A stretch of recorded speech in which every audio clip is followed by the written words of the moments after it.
Russo's brand family. We are family.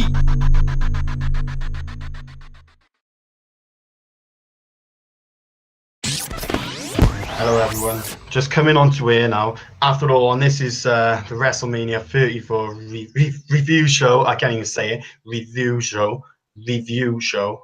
I don't know, London's doing something to my head, honestly. But basically, just coming on here now, and something without the wrestling, I'm missing my ear. I'm a bit depressed, and this is going back to my Just Life podcast is I done a few months ago, and my hair was my focal point. As the guest I'm about to introduce has already mentioned, he's the one, the only, and he's been on the show before when I bullied him. Mr. Reese, Mr. Reese Deans. Well, hello, my friend. How you doing? Right? How you doing, man? You good? Yeah, not too bad, not too bad. Just recovered from WrestleMania blues. After 7 hours of hell. What did you do for it? Did you go to a mate's or anything? Was it? I went to my mate's house in Cardiff, just sing somewhere in Cathays. Where it was me, Kieran, and Gareth. We just sat there, just watched 7 hours of what appeared to be never-ending story. 7 hours, mate. I'm sorry, but 7 hours of anything is too much. It's way too much down the line. I mean, there were a lot of matches that could have been shortened. There were a lot of matches. No, there were a lot of matches that could be shortened, but there were 1 or 2 matches that should not have been on the card. They should have been settled. How many somewhere. matches in total? Did you say about 12? Was 14. it in total? How many? 14. 14 matches. Oh. Yeah. Literally. Oh, dear Christ. But it's. I know what they were trying to do. They were trying to make a spectacle out of the entire pay-per-view event, but you don't need WrestleMania to go on for 7 hours to make it spectacle because you're insulting one's intelligence, especially wrestling fans, because Mate, and you could even see as the show was going on, even the crowd was like, "Oh, this." Yeah, you know what I mean. Especially when Beach Balls get into the picture, you know something's about to go down. Yeah, you know, with the way the fans are going. But I was looking forward to it. Don't get me wrong, I was really excited. I thought Christmas came early because it's WrestleMania, you know, and WrestleMania being the biggest pay-per-view for wrestling history. You know, you're gonna see something. And what I was really surprised though, I know this is just to get it out of here in a moment. When they done the Hall of Fame, I don't remember Kid Rock coming out. Because when he got inducted into Hall of Fame, I thought they were going to make sense with a specific individual wrestler that we will mention later on in the video. But he didn't come out to do a concert at all. I thought that would be good, but it was probably because they wanted to concentrate on the storytelling of the wrestling and the drama and the tension there. So, but I was a bit surprised because you know because 2 of his songs were used in WrestleMania 34. And I thought he would have done like a little cheeky concert at the beginning or just halfway through or just something really. But I was a bit surprised they didn't. Well, you would think because usually at WrestleMania, the people who do like the soundtracks and everything to WrestleMania, they always perform, don't they? I think a few years ago, I'm trying to think, like my brother, he likes him, he's into all that shit, like the rapping crap, like P. Diddy, all that crap, I don't know. Coming Home?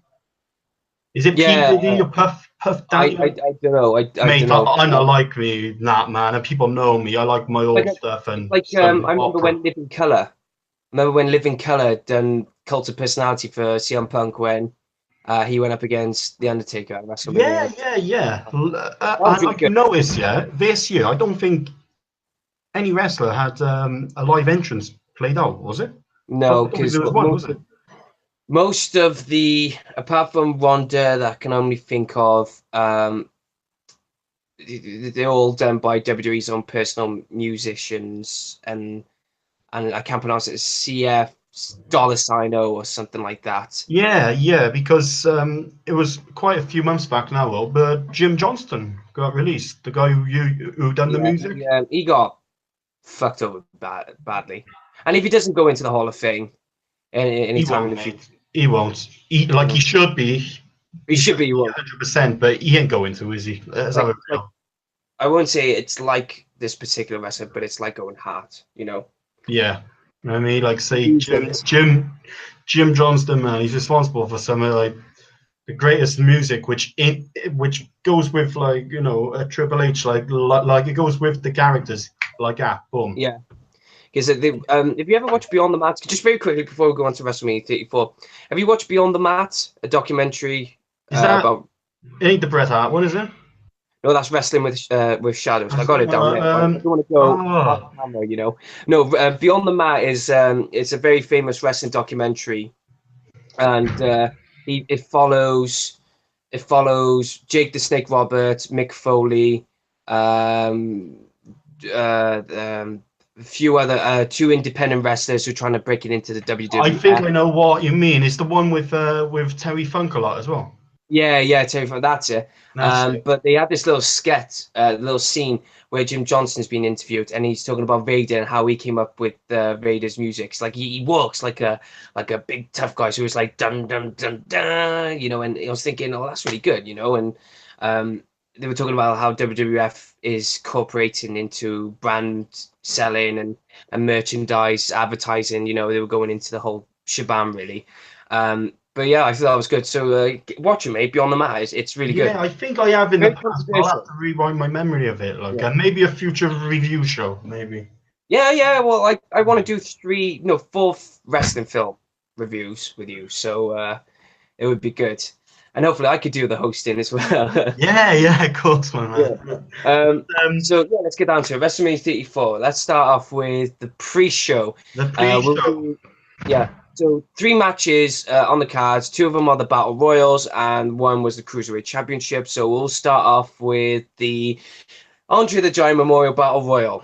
Yeah, man. Just before that, I lost count here, but well, I say I lost count. I didn't even start to count, but I think every 2 minutes, I think it was mentioned that for $9.99 it was free for a month. And did not get on your nerves at any point? That Renee Young was it? No, it was free. It was like me and the boys were just sat there going, every 2 minutes. There was like, and then I know for a fact there was a guy called Sam Roberts. Oh, and did you see him, mate? Yeah, did you see him? What do I say? What do I say? He was just in an awkward position. It was one of the most funniest things I've ever seen in my life. And it's on my Twitter as well. He was just going, WrestleMania, free network. Yeah, it's free. It's free. It's free. It's free, guys. It's free. Free. John Cena, free. Yeah, no, mate. Honestly, I'm not even funny. Your biggest show of the year, and then you let that clusterfuck happen. And you know, you would think, like, Yeah. So the Andre the Giant Memorial Battle Royal came about, and it just started off straight away. There was no entrances, no heads up. The bell rang. Everyone was in the ring. Even Kane was in the ring. And I thought there were a lot of sketches, little skits and sketches here and there, where a few moments like Zack Ryder got eliminated by Mojo Rawley in the best get the fuck out of my ring possible. I thought that was really good. Goldust dabbing. That was the funniest thing ever. I couldn't help that when he eliminated R-Truth, and then he did a dab, and I liked this little tribute to his dad. You know, it went from Goldust attire to polka dots in tribute to his father. I thought that was a very nice touch. And then, you know, we had Woken Matt Hardy, and he won the match, and I thought that was a really nice little push for Matt Hardy to win the Andre the Giant Memorial Battle Royal. I think as well it made up for last year's WrestleMania's Battle Royal when Mojo Rawley won, because Mojo Rawley was just out random, whereas Matt Hardy, you know, he's come off with this rivalry with Bray Wyatt, and now he's gone big, and he had help from Bray Wyatt. I thought that was it was wrong to happen, but I didn't, because you said to me it wasn't what you thought would have been that moment to bring him in.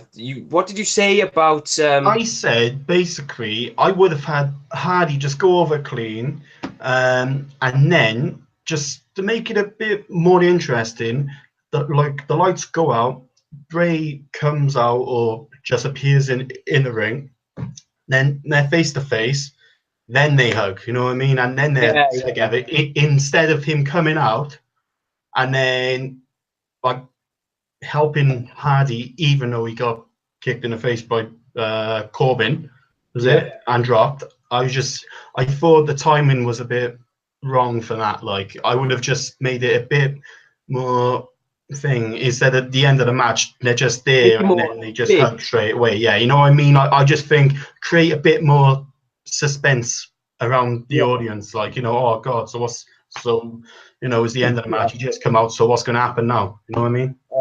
So that was the Andre the Giant Memorial Battle Royal, because with the pre-shows now we're gonna just make it, Keep it short, yeah. yeah, keep it short and simple. Let's mention the Cruiserweight Championship for a moment. I'll leave the women's battle royal last for the pre-show part because there's a little bit of things I want to just point out. But the Cruiserweight match, that was really good, but I don't understand why it was on the pre-show. I don't think the Cruiserweight title matches as of when WrestleMania 33, when Austin Aries and Neville won the pre-show, they made the Cruiserweight title more important. And Cedric Alexander and Mustafa Ali, they've been the headliners for 205 Live. And for the past 2 years now, I think the Cruiserweight title should not have been on the pre-show. I think they should have been at the start. You know, get the crowd going with more athleticism, more cruiserweight style, more cruiserweight classic, if you know what I mean, where the cruiserweights were given freedom to go and do these crazy stunts. I think that's what the cruiserweight matches should have been like. I liked it that Cedric Alexander when I thought he solely deserved it. A lot of people say Mustafa Ali, but either way, I think I was going to be happy with both men winning the title. They shown a lot of respect, a lot of characters, a lot of stunts. It was incredible. I thought that match was really, really well choreographed, and I thought at one moment where Cedric Alexander was on the top rope and he was going to do this sunset flip while taking Mustafa Ali, I thought he was going to fall or something, because there were a lot of moments where you think, oh, don't fucking fall, or don't slip up now because you're at WrestleMania and this cruiserweight match will go down the drain quickly if botches are happening. So it's a lot of hard work for the cruiserweight. I thought that was a really good match. What about you? Yeah, to be honest, mate, I didn't watch that. I know. I literally, because when I turned on Mania, as soon as I turned it on, it was coming through the end of the Battle Royal, and then I only saw parts of the cruiserweight and also the women's match. But with the cruiserweights, man, I completely agree. Like, and say it's like you said last year, and they were on the pre-show. So basically, what are you telling the audience, that it hasn't improved since last year, so it has to still stay on the pre-show? You know what I mean, mate. I'm not being funny, but you had both the tag team titles on the main show, mate.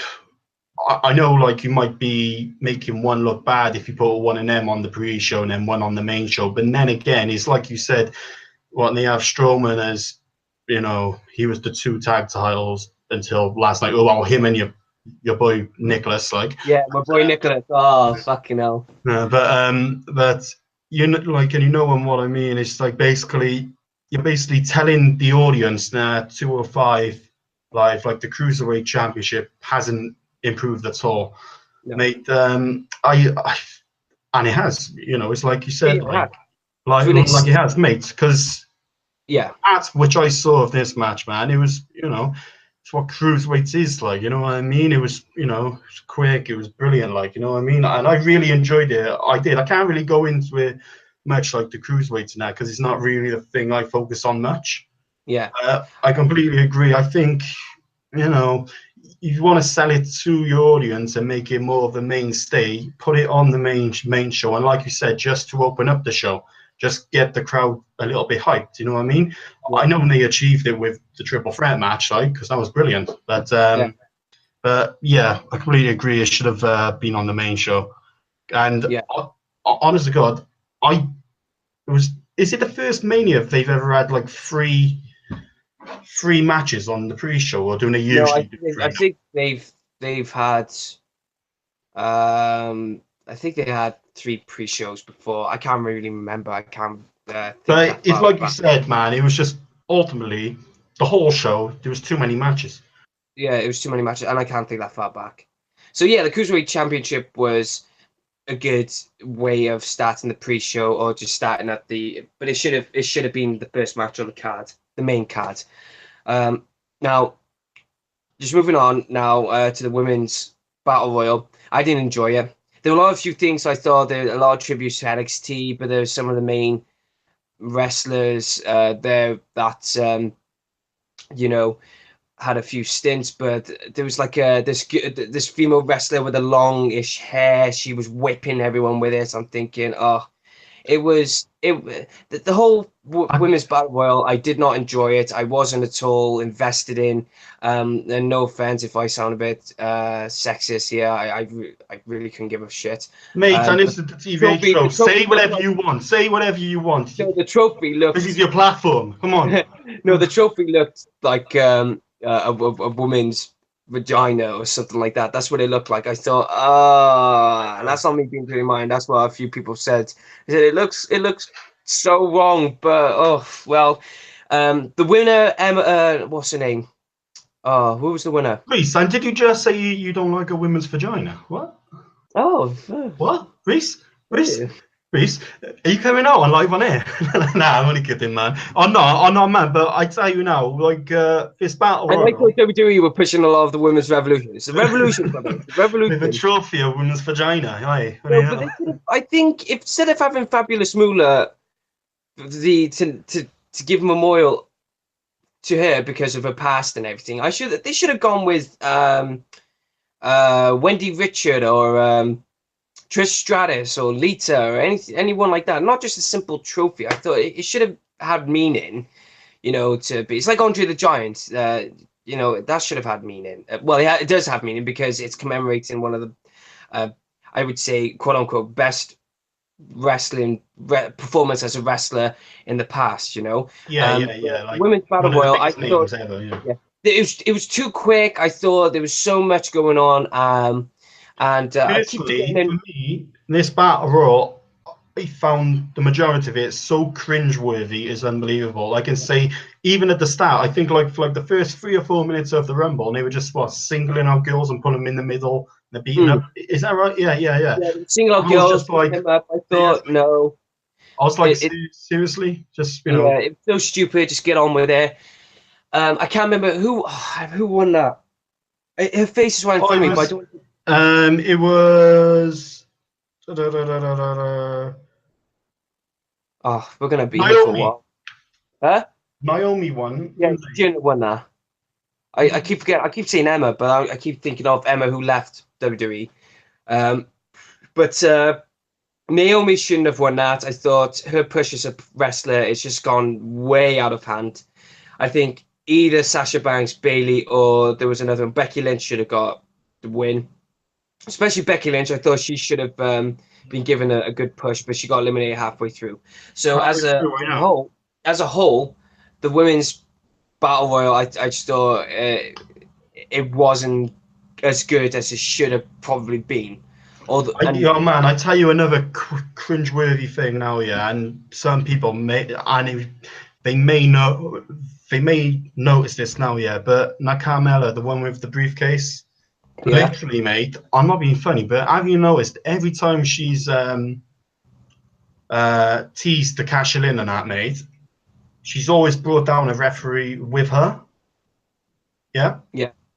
But there's already a referee in the ring. Like, it's just little things like that. It just makes me think. And he's actually thinking about their product. Do you know what I mean? Yeah, I think it's... because there's a referee down in the ring. I think because they look at it as, it's work environment here. This referee's job is to referee this particular match. Or this referee's supposed to be... But I think they seem to be forgetting that back in New Year's Resolution, 2006 or something, when Edge cashed in, and there was already a referee in the ring. And he done that with that particular referee. Rollins a few years ago. WrestleMania 31. WrestleMania 31 where Seth Rollins ran down. I thought that was the best thing ever. Where Seth Rollins came down and there was already a referee in, and he handed in his briefcase to the referee, and it turned into a triple threat match. Carmella as the Money in the Bank champion. I haven't got time for Carmella. I'm not at all invested in her. Some of the female wrestlers do need to work on their characters a bit more. I just find it that some are very show off. I mean, it's very stereotypical that some of the female wrestlers are very show off. It's all my plan. I've got this, no problem. I'm better, beautiful and better than you. I thought the reason why I'm not investing in a lot of heelish female wrestlers is because of they just have this stereotypical I'm beautiful, better, and more glamorous than you. I just thought I haven't got the time. I need a proper women's wrestler that the likes of Trish Stratus or Lita, when they were heels, they turned it into their own. Yeah, but So it's the main. they were like a heel and that, but they were beautiful at the same Yeah. time. And this is the thing with a lot of them now.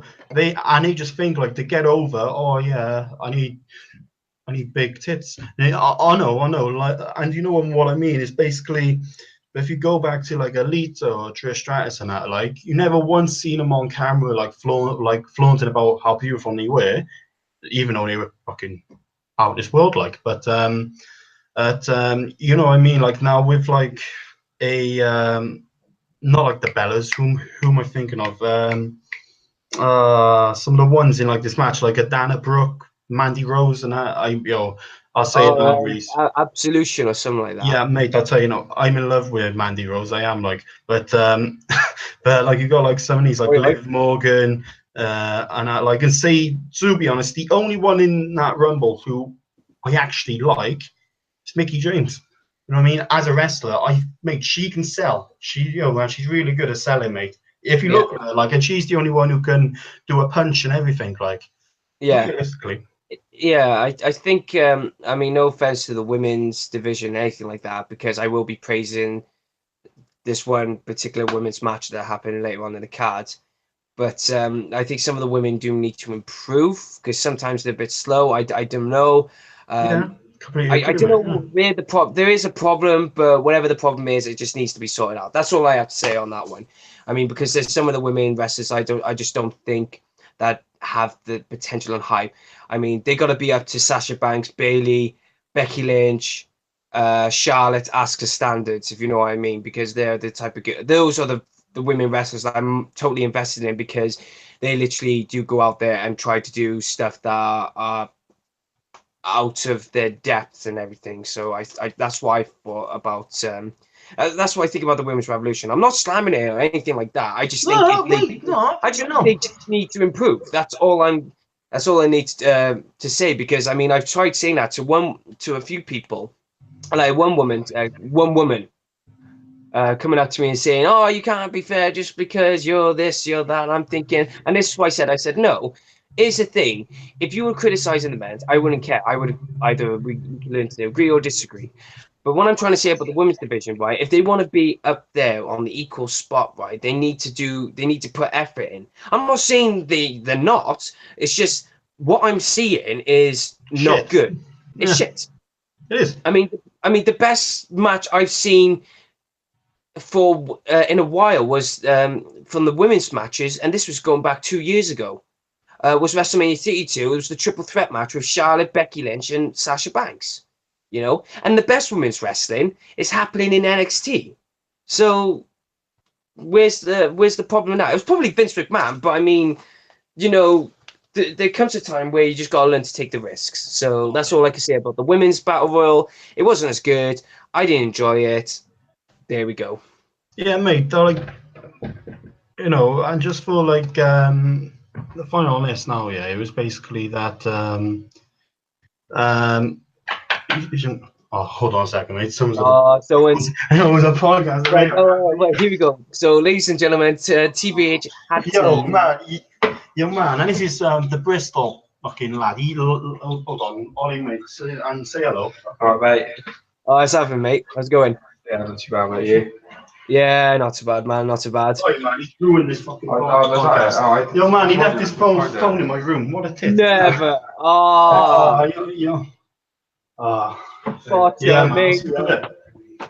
Botchamania.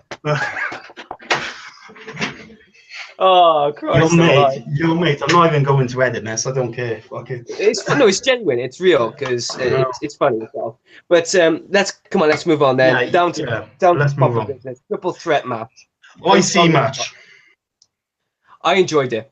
Proper wrestling. I did as well, mate. It was all. I love the small packages every time. 1, 2, 3, 1, 2, 3. Well, it's just not the 1, 2, 3. I mean 1, 2, 1, 2, and it was all. I'm thinking, what the fuck? They really wanted to go for it. But I felt that the Miz was too babyface. You know, he was proper just getting down to it rather than having this little bit of a heelish moment or anything like. Mate. Like as soon as he come out, he turned bloody heel because he turned away the Mr. Raj. He told them like to go back. So immediately, like the crowd were like, "Oh, he's doing it alone." Even the commentary was saying, "Oh, he wants to prove he's doing it by himself," and that, mate.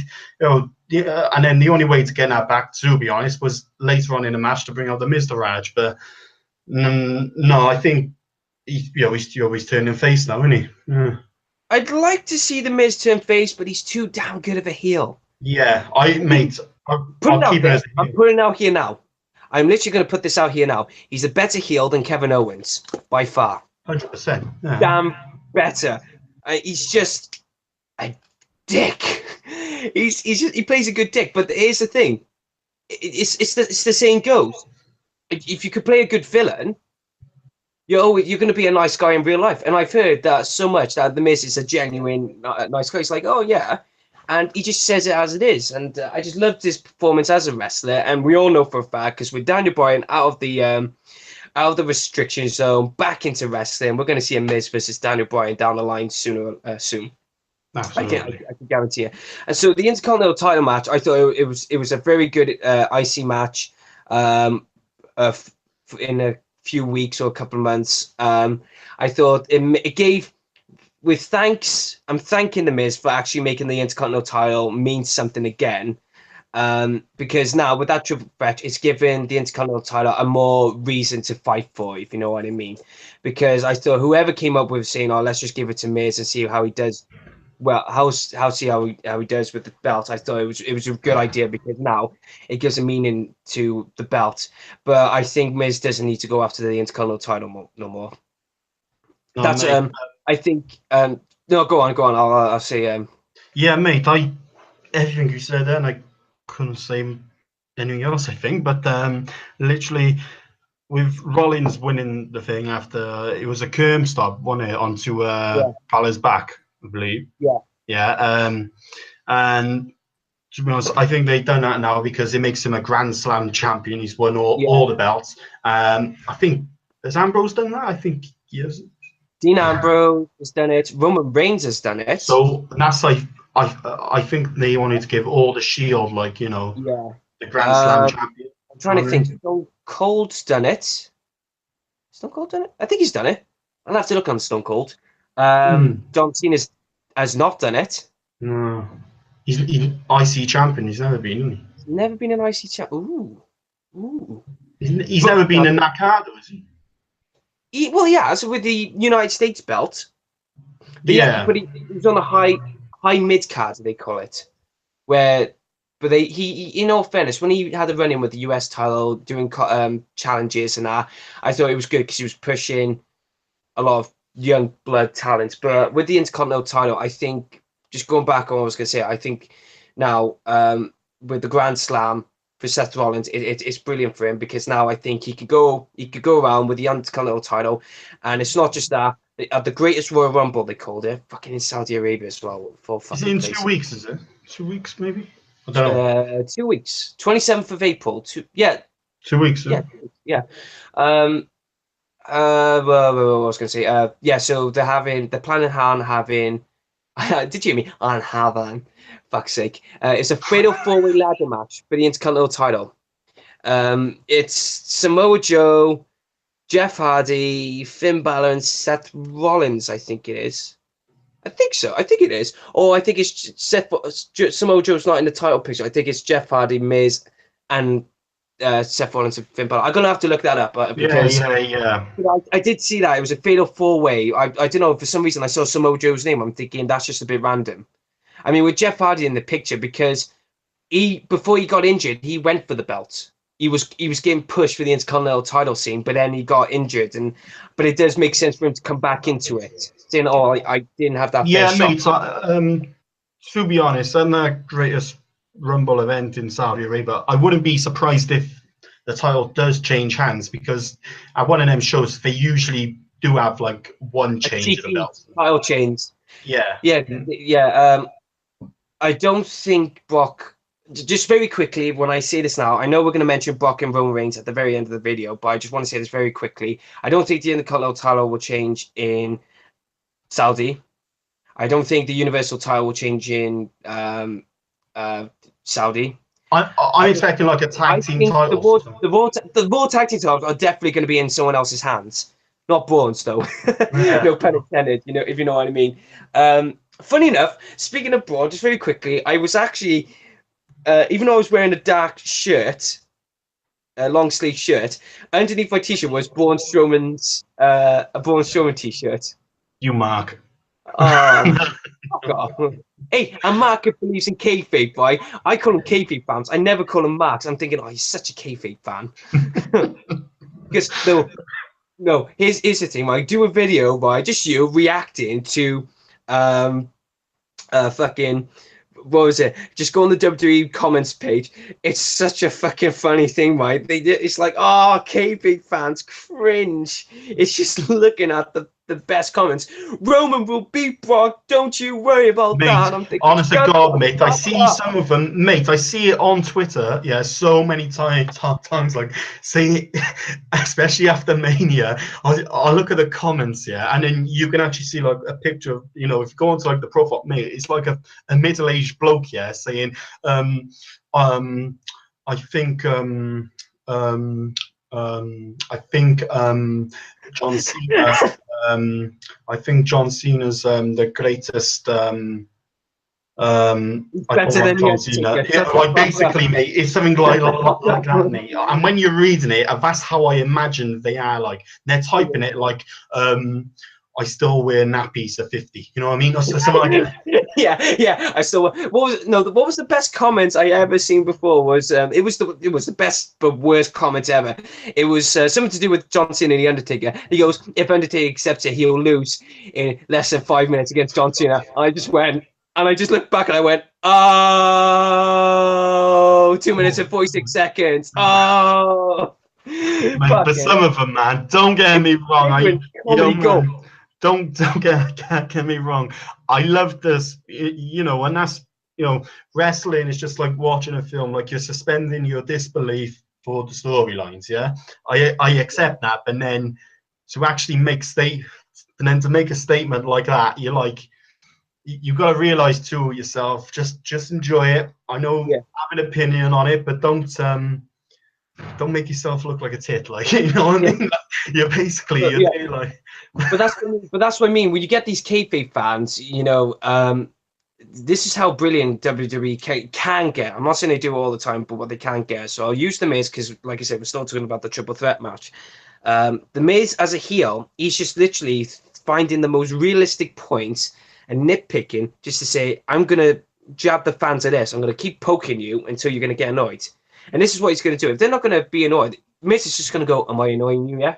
Am I annoying you? Oh, I'm not annoyed. Oh, I'll come back when you're annoyed. And he's just going to keep poking the finger, poking the bear, if you like. But I think just very quickly, the Intercontinental title match, you know, the spots, you know, with the coup de grace, going into the curb stomp. I'm glad they brought the move back. The skull crushing finale off the top of the rope turnbuckle. I thought that was really good. You know, the Miz showing off what he can actually do as a wrestler. It's fantastic. I don't need to talk about Finn Balor and Seth Rollins as wrestlers because they've been in the indies. They've shown what they can do, and they deserve to go into that moment as a wrestler. I'm just and it's amazing. They're all three of them are main eventers. Yeah, they're all main eventers. And what's really pissing me off is that Miz, as much as he's like, oh, I love the IC title, you know. I know that's all dialogue script. He's got to say that. But if I were in the creative team and some guy went up to Miz or Mike, whatever he's called, and said, you're going to go after the IC title, I go, mate, fuck off.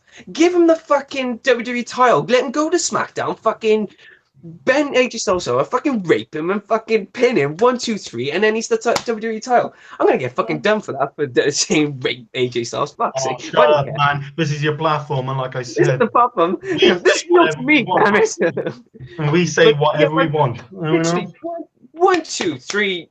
done. Just give The Miz what he should be getting. People are saying he should be getting the given the Universal title, but with the clusterfuck of the main event, I don't know what's going to happen in the long-term future. And The Miz is not getting any younger. He's pushing in his 40s now. I think he's like 37, 38 or something like that. Oh. He looks good for his age, though. Fair Well, play. saying that, yeah, mate, it was over 10 years ago. And was he on Tough Enough? He was, wasn't he? Yeah. More than 10 years ago, mate. We were going back 2003. Oh, God. Yeah. Oh, man. That was over 15 years ago. We're getting to we're in our 20s, mate. I remember I was a fucking kid. I know, mate. Getting old. I know. Getting old. I got grays in my hair now. Well, you haven't noticed. I've actually found streaks of grey. You can't see now because when It's I put my stress, glasses mate. on. Stress, you know. Oh no, Stressed on, mate. because everyone in my family, right? No, on my dad's side of the family, my dad went silver fox-ish, in his mid-30s. But he said he found streaks of grey hair when he was in his 20s.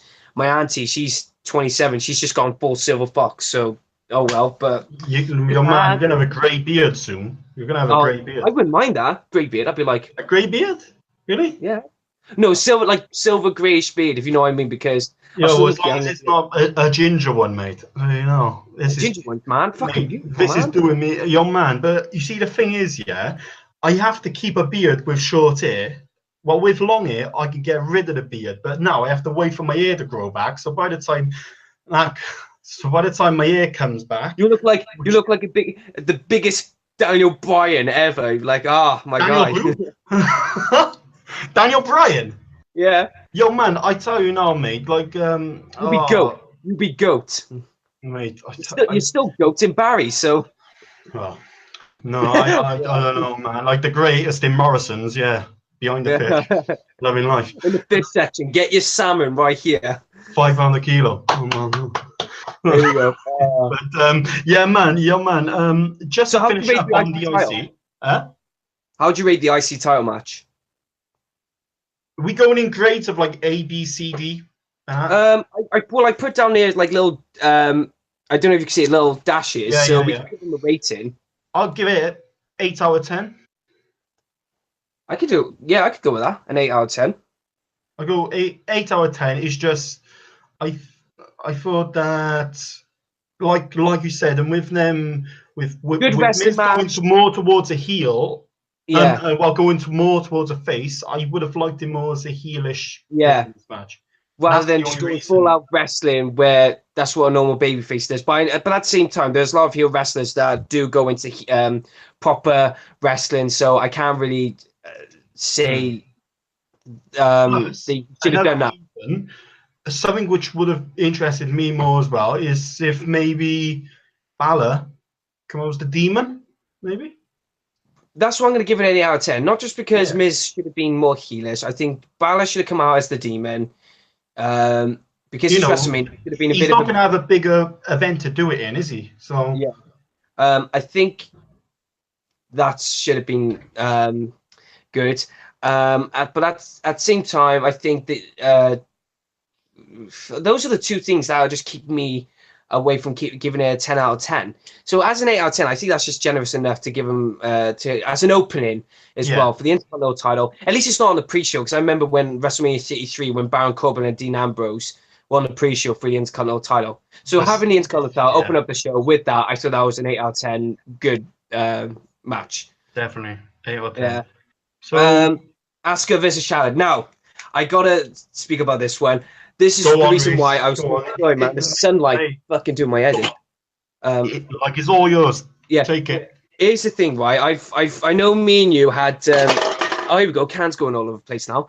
I know you and I had this little bit of a argy-bargy big debate over the women's division in the previous video, but I gotta say this match should have been where I think if you wanted to replace it with any particular match, I think you should have either replaced Nia Jackson Bliss match in that card or Braun Strowman's tag team one. That it should have been on there. A lot of people saying the main event. I can agree on some certain points, But here's the thing: the Asuka and Charlotte match, it went. I mean, entrances went all out.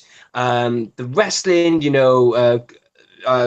just doing the figure eight, going into sleeper holds, going into signature moves, going who's better than who, the fight in the context. It was generally a very good women's wrestling match. Did it overcome some of the ones in the past? I don't think so. Would I give it would it be in my top 10? Just about. Yeah. But I think the way those two women have been portrayed in WWE, it should have been more main event card level, if you know what I mean. Like the last 4 matches of the night, let's just say, it should have been one of those. Yeah. And the way Charlotte's carried the title and the way Asuka's carried her streak, fair play to her. I give her credit, but for carrying the undefeated streak. But if they would have wanted to make it a bit more awe-dropping or inspiring, I think they should have made it a bit more storytelling-wise, a bit more dramatic, if you know what I mean, more tense. Charlotte should have gone, well, if I'm fighting, if you take the belt off me, don't forget you're undefeated. I want to take your streak off you. And then that should have been a bit more tense and promoted, a bit more on Raw and that. Like it should have been a champion versus the undefeated streak. You know what I mean? Yeah. Like Korea versus Streak with Undertaker and Shawn Michaels. Yeah. But man, I completely agree. See, I personally, I love the shock factor that they had to tap out. You know what I mean? I did enjoy that. You know what I mean? Because I think. Oh, flipping heck, Jay! All coming on here, mate. It's all going on here now. Jesus Christ, you hadn't it? I have my sister. As well, mate. Yeah. This is going to be the great review ever. I tell you that now. It is, mate. It is like. Asuka match. I think if the story would have been a bit more Streak versus title. I think that would be good. I think the way it finishes, it was so quick, but I was surprised by it. I'm still checking behind me. Is she still there? Like, I think I just seen someone go past, and otherwise a ghost. The build-up should have been a bit more exciting, and the way it ended, it was so quick. But at the same time, her losing was also, mate. You might enjoy it, but me personally, every time Asuka says anything on the mic, I just laugh. Yeah, like it was literally Charlotte. You know what I mean? It sounded like. I laughed. Well, don't get me wrong, I laughed as well. Charlotte. But did you know Nakamura? Did you know Nakamura? I know you were talking about Nakamura in the past, but did you know he's actually a fluent English speaker? But they said something political going on in backstage where they're actually telling Nakamura to speak like that. Mate, I bet you was Vince, and just to pop him, you know what I mean, and just to make him laugh. I swear to God, it's probably that. So, what do you call it? I honestly think that to make it, and like you said, it should have been later on in the card. Personally, Alexa Bliss and Nia Jax pre-show. It should have been on the pre-show. I wouldn't have put that on second or even one before last. Like, you know what I mean? I wouldn't have done it. So. Having said that, I think the Asuka and Charlotte match with all the stints, the pops, and the way it was carried out, I saw both women carried it well on their shoulders, and some of the stunts. What I would have loved, mate? I'm sorry to cut you off, but I would have loved to have, after they hugged, Charlotte to turn around to walk out the ring, Asuka attack her, turn heel, bam. Yeah, because the way Asuka is supposed to be this face, but she's being cocky. It's like, no, you're a heel. Yeah, you're doing that. So I would, mate. I would, but then again, you can't have two Japanese wrestlers doing the same thing. It's like two Japanese wrestlers won both Royal Rumbles. Two Japanese wrestlers are highlighting turning heel at WrestleMania, and then you just can't have. It's like, oh, okay, that's just a bit random and coincidental, if you know what I mean. But to give this match out of 10, I would say I'd have to be the same as the triple threat match. 8 out of 10.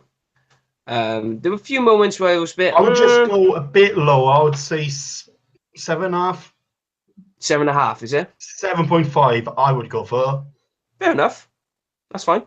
I just think, yeah, it's like you said, like the build up and everything should have been a lot better. And I think, but what I personally liked, well, maybe to get it up to like, you know, an 8 or something, I did like the shock factor. I did like that because, you know, it was but don't get me wrong, it was nothing on like, you know, a take a shock factor. It was nothing like that. But it was still like, oh my God, you know what I mean? Yeah, I get you, man. But you know, you say 7.5, I say out of 10, but it's close enough anyway. So, Yeah. The Asuka and Charlotte match, to me, it did deliver well. The ending could have been a bit more slower, just to build it up, but at the same time, it was still a good match in general. Yeah, mate.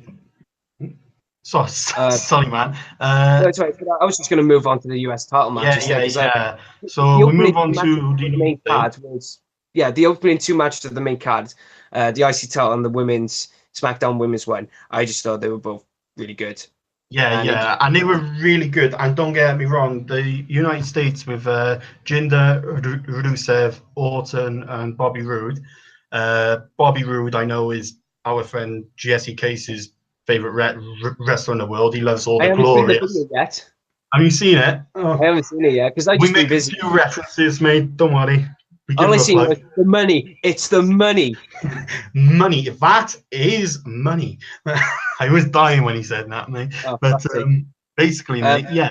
I was let down by the US title match. I thought Randy and Zakio out of nowhere spree, and then there was the Rusev kicking. To me, the US title match with Jinder, Rusev, Randy Orton, and Bobby Roode did not really go down well. I wasn't at all impressed by it. It was having Randy Orton coming out the title. It was a step down. It was a step down from the other 2 matches. I would think the only good thing with this match was that basically it was short and it was action packed. You know what I mean? It wasn't like, you know, it was, they all got like their finishes in, like, you know what I mean? And boom. I enjoyed the fact they kept it short and quick. Well, because the other 2 matches is a bit, you know, with Jinder going over, I personally like him. Like, I like Jinder, but he should not have pinned Rusev. I thought Russo should have won that just to be a bit more awe-surprising. But not all. I don't think they were given enough time to show off what they can do, all 4 of them, and it was too quick. So yeah, but I think if Rusev would have won, I would have let that off because Rusev does deserve to have another stint at the US title, or just, you know, to get over because, well, not get over, he's already over by the fans, but I mean, it's just a chance. And giving it to Jinder is just a way of marketing in India but it's failed now. I don't think as well Randy Orton should have beaten Bobby Roode in the last pay-per-view to go in as the champion. I thought that was just a waste of time. I think Bobby Roode should have held the title a bit longer till WrestleMania, and then if you're going to have Jinder coming in and beating him, then fair enough. But in all, I'm a bit disappointed that Russo didn't win. I'm not particularly. I like Jinder, but I'm not happy that he won. Not as just because he's a heel and everything. It's just the way. But I think it was just bound to happen anyway. Randy Orton coming in as a champion. No, I think Bobby Roode should have been coming in as the champion. I think they should have kept him as the title holder. Yeah. Even it was the last pay-per-view before Mania he lost it, was it? Fastlane. Yeah, like he lost it at Fastlane. Mate, even in that match, even if Jinder does a run-in and he gets a DQ, he keeps the title. You know what I mean? I would have just created a bit of thing like that, but I want to put Orton over clean. Yeah. But I can't say much about this match. In fact, I was just disappointed. 5 out of 10. 5.5. I give it a 5, but it was there was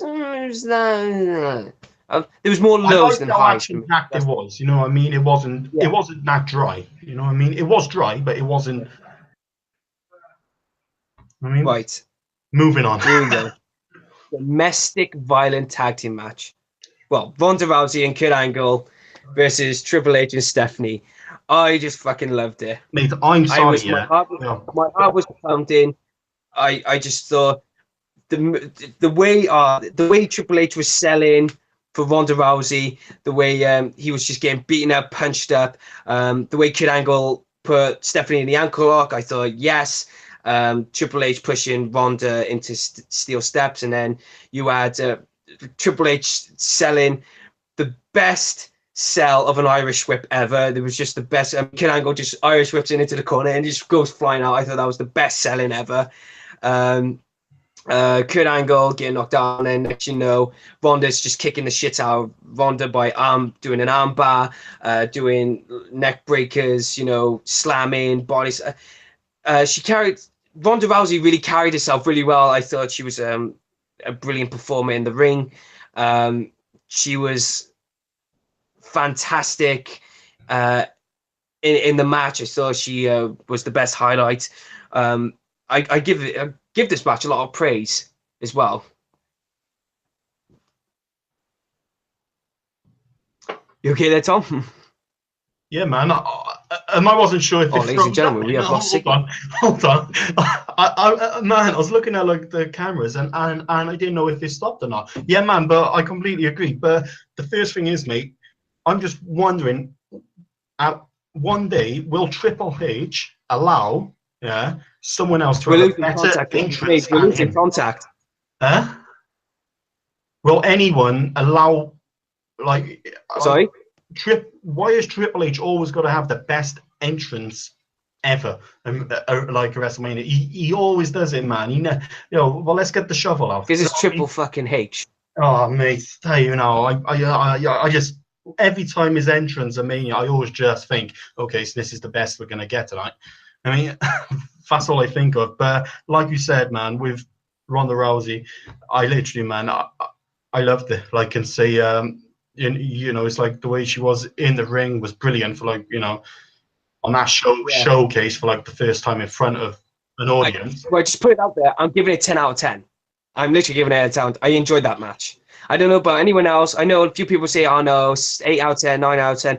I give it a 10 out of 10 simply because I admired that Ronda Rousey came in. She had a lot of passion. She carried herself really well, especially with Kurt Angle on her side, just to help her out a bit. Triple H and Stephanie, you know, doing their bit. I was surprised with Stephanie, you know, with some of the selling she done and some of the moves she done. She was a proper heel. She was a proper dick, you know. Well, just her, yeah, just her. And so I'm going to give it a 10 out of 10. I'll go with you on that. Me, a 10 out of 10. Yeah, I generally would. I just think, all in all, it was a really good fucking match, mate. Like I can say, I loved the attire of Stephanie and Ronda. You know what I mean? But then, I love the tribute to Roddy Piper as well. Yeah, man. And you've met him, haven't you? Yeah, I've met Roddy Piper. Yeah, he was. You met quite a few of them, didn't you? And you could check that out on your. Yeah, he was a genuine, lovely guy, Roddy Piper. Very nice guy. And I know. I like the fact. And did you see it? Yeah, as soon as Ronda got tagged in first, when they went across the ropes and that. And did you hear? And this is the thing, I think around the ring, mate, and they have to put down the mics a bit, like, because there was a few times in some of the matches you could hear, like, you know, like the move calls and that, like, you know what I mean, and then calling a move and calling a spot, you know what I mean. But I loved it, like, and when Rousey, she turned around and to Stephanie said, "Come on, bitch." And did you see that? So yeah, he went, "Come on, bitch." Yeah, I love that. On, bitch. I love that, mate. I love it. Especially later on in the night. It was like after she defeated Stephanie with the armbar. It's like later on in Monday Night Raw. Stephanie was like, "Oh, you know, thank you people for making me." And then you could see the crowd going, "Shut the fuck up!" You know what I mean? Fucking Stephanie. And it was like, "Ronda's gonna kill you." And then next, you know, Ronda's like, "Oh, shake hands," and then she just looks and drops the face. Flips her over, fucking armbars her. I'm thinking, this is beautiful. Why didn't we get Ronda Rousey sooner than later? But best. I'm already a Ronda Rousey fan. I thought it was the best match on the card. Mate. I think we talked about this yesterday. It could have been a main event. It could have. You know what? I fucking dropped my notepad because of that. I was so surprised. Yeah. Yeah. I really think it could have been the main event, like, you know what I mean? Like, and see the way it went about and everything. Because at the end of the day, you got Triple H. It was storytelling. It was Ronda's first WWE match. She's actually come out, genuine from the heart. This is like as both on WWE and in real life, saying she does not want to come in and just be like Brock Lesnar, where she gets the main event or anything like that. But the way they carried the story, it should have been main event material, and put on the main event spot. Well, no, it was main event material, but it should have been brought back to Sheriff. Here's the thing: I think it would have been the WWE title, the Universal title, and I think you should have had a very cheeky the mixed tag match with Ronda, Kurt Angle, and then you would have Asuka and Charlotte. Those 4 matches, you know. So Asuka and Charlotte as the first sort of main event, then the mixed tag, then the WWE title, and then Universal, or either way, you know. But the way the match was carried out, you know, you got here. 3 veterans actually, and the reason why I'm going to call Stephanie a veteran is because she's held the women's title before back in WWF. She can be a good wrestler, which she puts her fucking mind to it. She's just the thing which gets me. Sorry. Oh no, and the only thing with Stephanie which gets me, mate, is literally you see about. And you know, like the Sasha Banks, like, you know, the boss and all that. Like, I think a few months ago they were cutting like a promo in that, in like the ring, or like about like the women's revolution and that.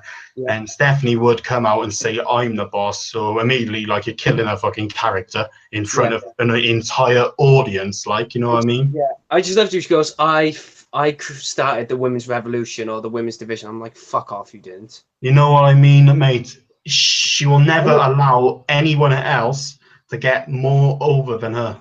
Yeah, honestly, she won't, mate. That's why I was so glad. I understand that. But that's why the match was so good, because people wanted to see Stephanie get killed in the ring, and who better to kill her than Ronda Rousey? Exactly. So I mean, I give that match a 10 out of 10. 10 out of 10, so. Absolutely. Now moving on. Oh God. SmackDown Tag Team Championship. Bludgeon Brothers defeated the New Day via pinfall. Too quick. I got nothing to say. It was a squash match. I got nothing to say. I give it a 4 out of 10. 4, yeah. Well, maybe a 3 for me, mate, to be honest. Yeah, well, 4 out of 10. I'm just me being generous because there were a few stints here and there, but the way they just... it was a squash match. It was just to get the Bludgeon Brothers over as monster heels, you know, and they're going to be the dominant. But you know what I would like to see now? Because I'm not sure if... And didn't they debut on last night? The ones with Paul Ellering? The big fuckers from NXT. Didn't they? Yeah, but they got rid of Paul Ellering. After that match, their debut match, I don't know if it's going to be storyline or everything like that, but they just basically told Paul Ellering to get lost. Said, no, we don't need you no more. We're in the main event. Fucking hell. But I think it will come down in Survivor Series. Like if Authors of Pain are in Survivor Series, but don't forget, I think in a couple of days' time we're gonna have the mix, the shake-up, you know. Yeah, so I would expect. Over. Yeah, I wouldn't be surprised if them Authors of Pain go on SmackDown. SmackDown. Because no, too quick. I think it'll be too quick. Oh no, but like, can you see the thing is, mate? And last night, you see how Kevin Owens and Sami Zayn, when they showed at the Raw, I know we're talking about Mania, but let's talk about Raw a bit as well. Sami Zayn and Kevin Owens, they turned up the Raw, and the storyline was from, going into Kurt was, the tag team division is full, and then you have the Authors of Pain show up. Yeah. Explain that to me. But I think they were just indicating out, we're full because we brought Authors of Pain in. I think that was just a surprise, and especially now, I just love the little reference from TNA. He goes, TNA is hiring. They're always hiring in TNA, and everyone went, oh shit! I never thought you mentioned another thing's product on your show, man. That's why the fans are going, oh shit! They mentioned TNA. Has TNA now got so shit like that? Is it not? I never watch it, mate. But it's all right for what it is. Yeah, I always say that it's the crowd material, no, but some of the matches as wrestling matches, if you just want to go to an indie scene and just watch that, I think the matches are good, but storytelling wise, they're not so. They don't stand out. They're not appealing. That's why a lot of some of the big names now, like EC3, has gone to NXT, and Bobby Lashley's back in WWE Raw now. That's why Impact is. They're in a rush to find some new talent, but they'll get there. They'll survive, but not as big as they would go back in the early stages, because they haven't got Jeff Jarrett no more, and Jeff Jarrett is back in Vince's good books now, so that's why TNA is mentioned, I think. Yeah, true. Moving on, mate. Yeah, moving on. Here we go. I was getting a bit pissed off though. I'm going to show you. I got a reaction video of the Taker versus Cena, not the match itself, but I think it's the match. But it's just the way he comes out. I'm like, oh shit! And then the match came, and I was like, oh, okay. But I'm going to give it just very quickly. I know it's a squash match. It was so quick, but I'm just going to say that for as it is, I'll give it a generous 6 out of 10. Yeah, because it was still entertaining, because I got to see John Cena get the shit kicked out of him by the Undertaker, and guess what? John Cena has never beaten the Undertaker. Mate, you see, the thing is, it's always gonna be entertaining because of just their names, like their history. You like, you know what I mean, mate? It could have. I'm not being funny. It could have been the shittest squash match or the shittest match of all time, but still their names, like, you know what I mean? It puts them over, you know what I mean? Funny. It's funny how John Cena was in the crowd for the early. John Cena was in the crowd for the pre-show for Triple Threat and Asuka and Charlotte. Then after Charlotte and Asuka finished, John Cena ran up the ramp. He got changed for the US title and domestic violence, SmackDown, and then next, he came out. Then Elias came out. He's like, oh, he's not here. And then John Cena kicked the shit out of him. The next, he's about to walk up. Dong comes up underneath the ramp. John Cena runs back. He's like, oh, shit, he's startled. What I loved about that short match was the fact that John Cena was going, he's going to go for the 5-knuckle shuffle. He said, you can't see me. He runs off, and then Undertaker sits up, and John just flies back into the ropes. I thought that was funny. And he's like, oh, shit. And then Taker gives him a tombstone, 1, 2, 3. That was it. John Cena did not kick out. I thought he was going to kick out, but no, he didn't. For that match, for Undertaker to get over big time, to squash, to bury John Cena. That's why I'm giving it a 6 out of 10. The reason why it's not going to go over is because it wasn't like, you got to have a proper match material to be 7 and over. Yeah, but there was no build at all.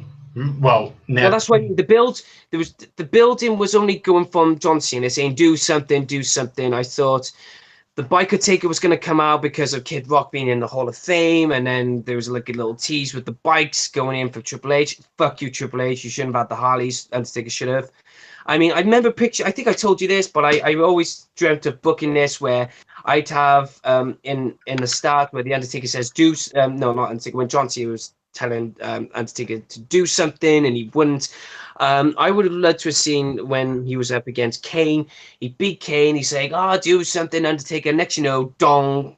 The dong is heard, lights are out, but all you hear is not all you hear. All you see is I'm on my way, or I'm coming, right? That's all he says, right?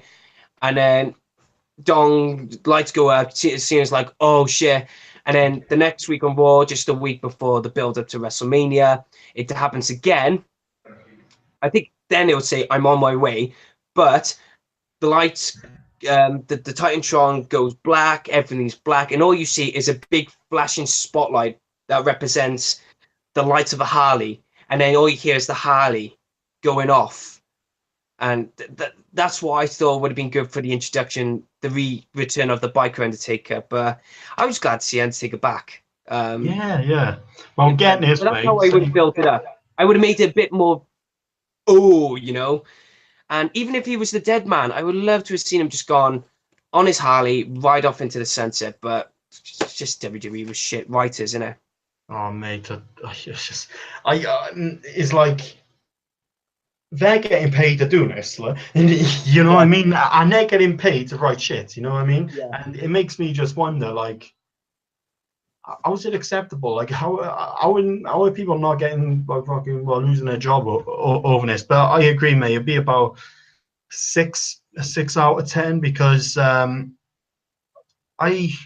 the only thing was with me was, of course, all of the anticipation and what the majority of fans, I think, would have wanted is Waikateka was something different because he's been the dead man again since 2004. You know what I mean? Yeah. Here's the thing. If they, because I think what the plan is, it's not going to be his last match, because how can this be his last match when you beat someone in 2 minutes and 46 seconds? So I think they're going to do a Brock and Goldberg stint where at SummerSlam, it's going to be what is SummerSlam, Cena versus Taker again.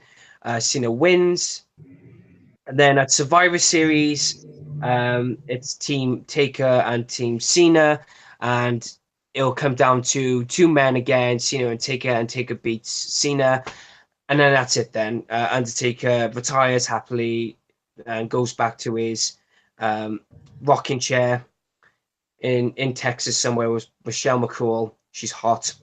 But I think they'll do that. But in all, this is the reason why I'll give it a 6 out of 10.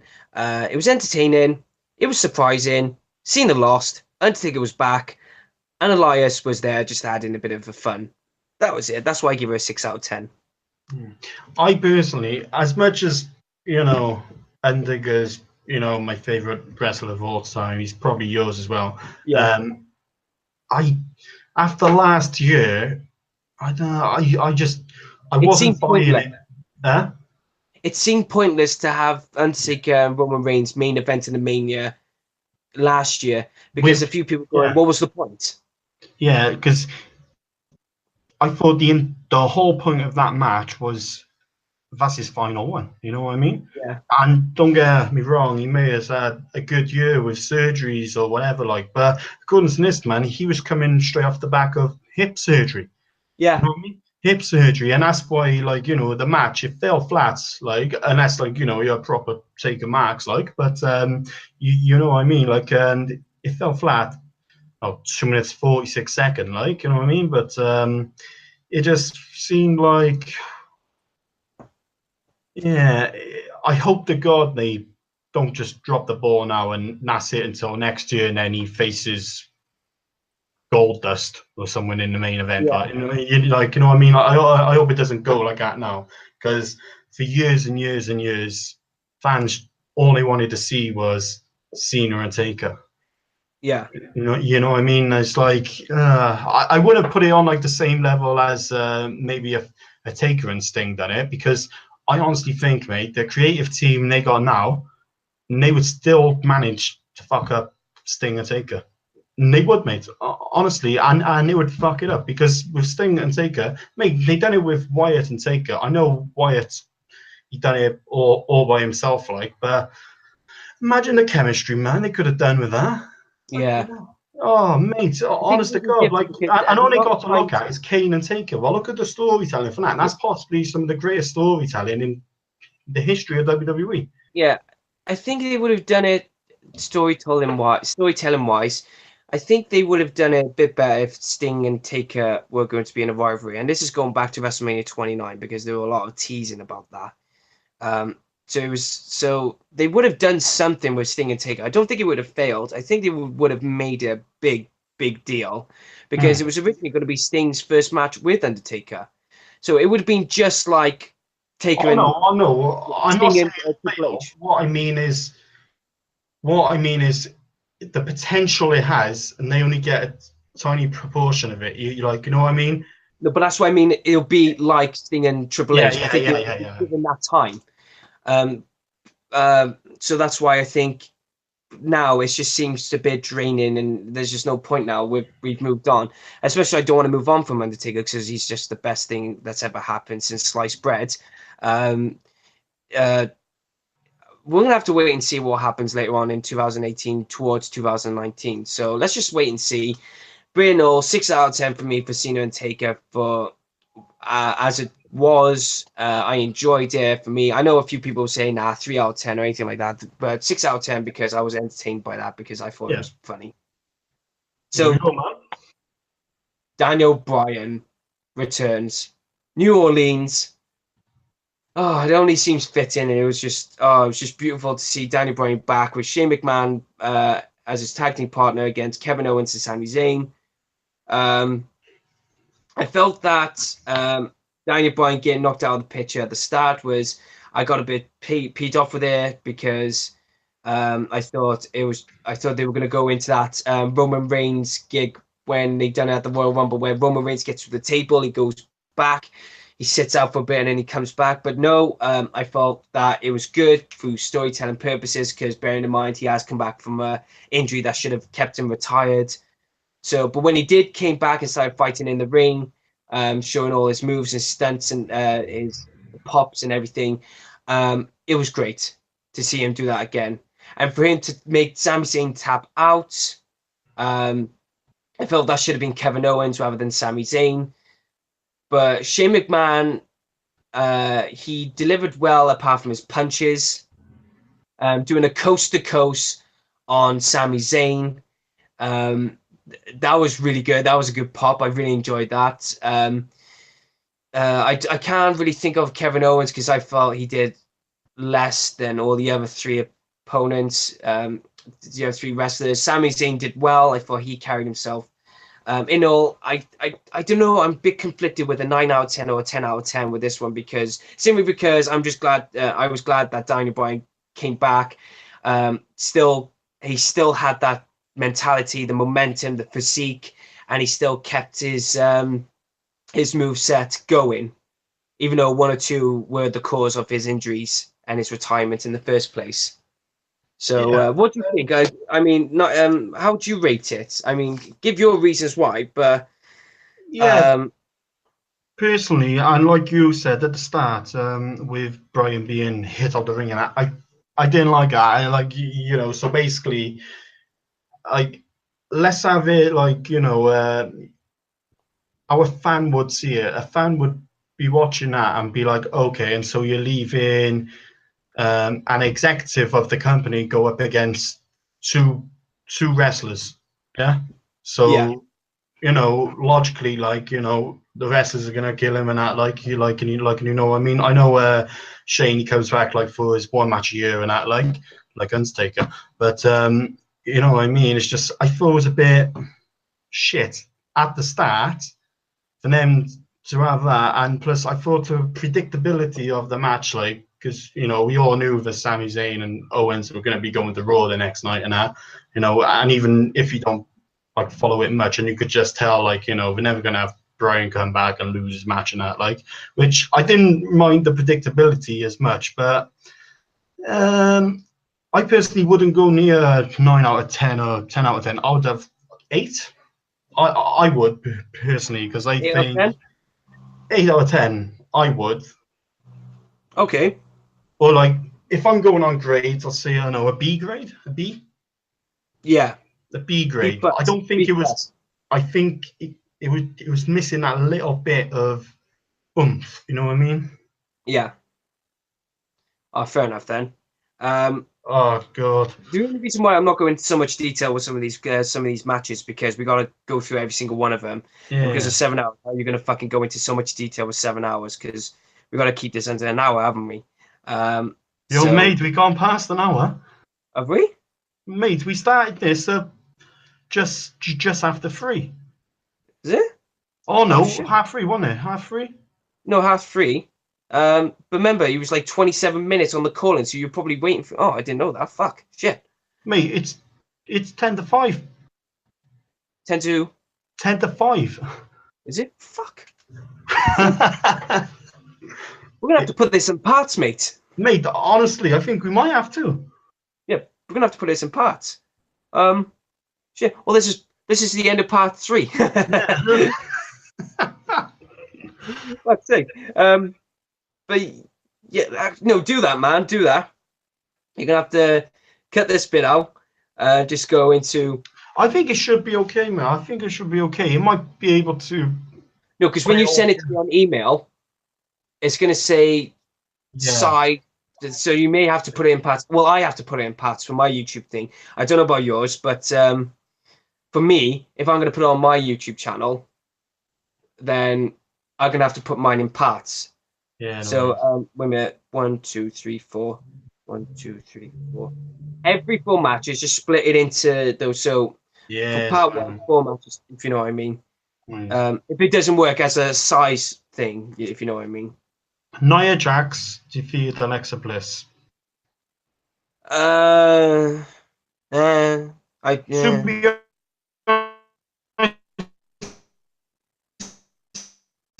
I know as well, like, you know, the fat shaming of fucking Nia and that. I don't. That storyline's a bit shit, like, you know what I mean? A bit like. I give credit for Mickey James for selling or trying to get Nia Jax over as a monstrous babyface, but I don't know. I just think 4 out of 10. I got nothing to say on the Nia Jax one. I thought it shouldn't. I haven't a lot, mate. No, I'd say it shouldn't be closer to. It shouldn't be in the middle, in between Daniel Bryan's tag match and Nakamura and AJ. No. I felt it should have been. It should have swapped with Asuka and Charlotte in that circumstance. Yeah. I just think that the whole build-up of of like the body shaming and that, I wasn't a massive fan of it because you got. It's too childish, I think. Yeah, you got Nia Jax. She was coming from being a monster heel straight into a babyface position, and let's have a real man. Just look at her against Alexa Bliss. She should be the monster, just ending her like on the spot. Like I would have just kept her a monster heel. You know what I mean, and them words and everything. But you see, and what it was, mate. Yeah, I don't know if it was actually a month or 2 ago. I think it was. Now Nia Jax, like she actually was on Twitter and all that, and then she was actually talking about her weight and how she's always been concerned, like, and then ultimately, like, you're fucking up your own push as a heel. You know what I mean? I just like, why can't you just keep all that shit? Just use it to make money. Yeah. But I can't see nothing much on this match. I thought it was just not as good. So I'm just going to give it a 4 out of 10. Yeah, I'm with you on that, man. 4 out of 10. Right. AJ. Here we go. Nakamura and AJ. Take it away. All right, then, mate. Here's the thing. It did not live up to the hype, the potential it should have been. It should have been a 5-star match quality because of both performance as wrestlers. But the delivery. Just to let you know, we are on the 10-star scale today. The 10-star. 10-star scale today, mate. Are we? Mate, and this show is a different level, like, you know what I mean, mate? On Dave Meltzer's level, that should have been 5-star quality, but it wasn't. I can't stand it. There was some moment. It was slow. It should have been more quick pace. They were given 20 minutes to fight.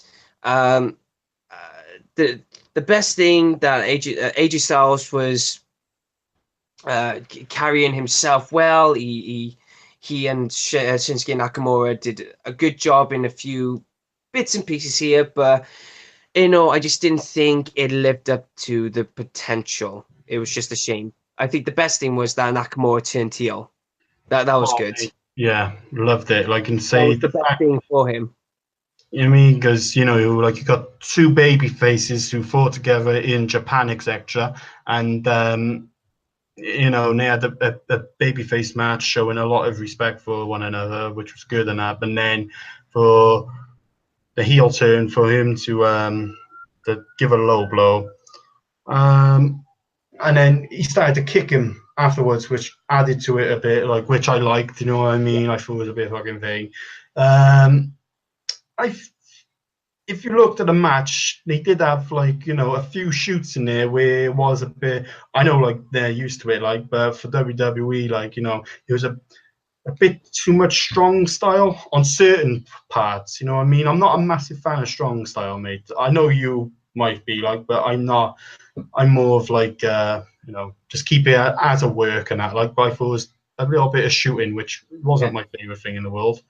Well, I'm gonna give Nakamura and AJ Styles the benefit of that. I'm gonna give her a 7 out of 10 because at the end of the day, the hype was good.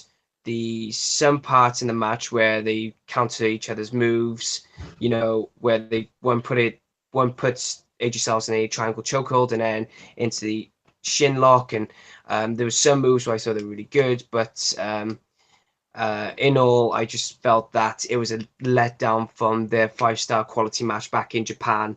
You know, there should have been moments where they should have gone all out and tried to kill each other, but it wasn't to be. I just felt a bit disappointed, so that's why I'm going to give it a 7 out of 10. Yeah, I agree, mate. Like, it wasn't great, but it wasn't bad. You know what I mean?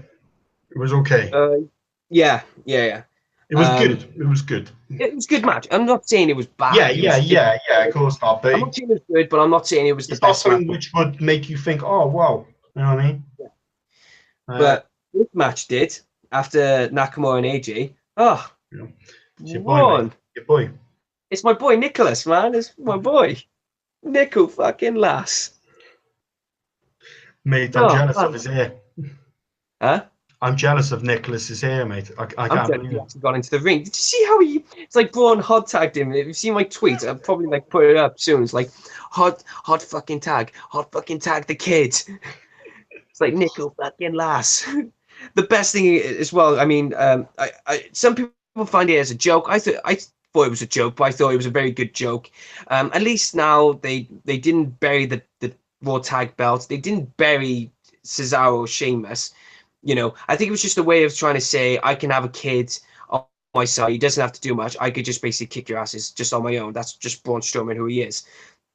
To have that little fun, you know, it's WrestleMania. Let's have some little fun. I thought, yeah, you gotta have a moment at WrestleMania, like, you know. You gotta have a moment, and having a kid there, and just having to tell Braun, like Braun's just basically saying, look, I can even have a child in the corner, and I can still kick your asses on my own. Yeah, you know. But then again, you've got to think, like, so how bad is the tag team division for that to happen? You know what I mean? But then again, you know what I mean? I think that's why they brought in that, and that's why you brought in, like, them big fuckers now. Well, what's the name again? Sorry? Authors of Pain. Authors of Pain, yeah. And, you know, just bring it a bit more life, if you know what I mean. Like, you know what I mean? A bit more heavy. And then my mum comes into the room. Oh, everyone's coming up today. Everyone's coming into my room, and I've got two males. Check. What's that? I got two males in the room. I don't know what's going on. Literally do not know what's going on here, so I'm gonna leave these two here. Smash it. Oh man, it's been my neck. Even your mother's making an appearance, mate. I can't believe it. Yeah, my mother's no. Literally, man. Oh, crying out loud. What would you rate this at, mate? Huh? What would you rate that match? I would say, you know, of course, we're not looking at the match. We're looking at the entertainment and that. But entertainment level, 7.5. Yeah, I thought it was really good. 7.5. And then, oh my God, here we go. I thought it was something bad. And no, it's my new passport. Hey. Yeah, my passport came. Where you going? Well, hopefully, if Barrytown get to the Europa League, I want to go. So I want to follow my boys abroad. What are you going to get? Again, that like 6, is it? 6th place, I think? What are you going to do? 7th. 7th, is it? What, and then they go into qualifying, or do they have to go into playoffs? Go into the playoffs. And then what will happen then is that oh yeah, I'm going to go up against the teams. Barry will go up against a few other teams in the playoffs, 2 different legs.